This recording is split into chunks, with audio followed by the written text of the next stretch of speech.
Let's face it, the terms used to describe different types of factory-built homes can be downright confusing.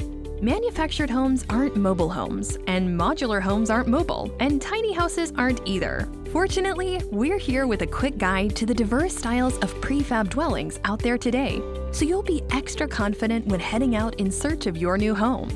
First, manufactured home refers to any factory-built house made after 1976 that is constructed entirely in a home building facility, then moved to a permanent location.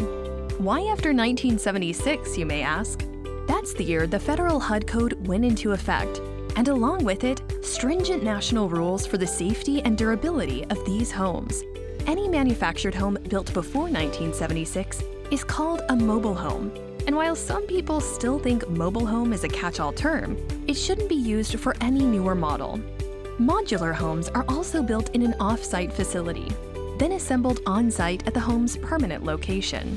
This also means that modular homes are not required to follow the federal HUD code, but still must comply with local, state, and regional laws, much like a site-built home.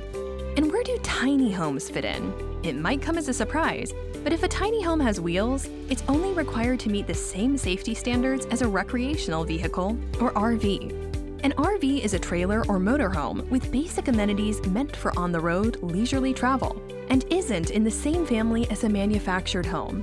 What's more, if a tiny home is built on a slab, it is often categorized as an accessory dwelling unit, not a site-built home, which leads to plenty of headaches around building codes and zoning regulations.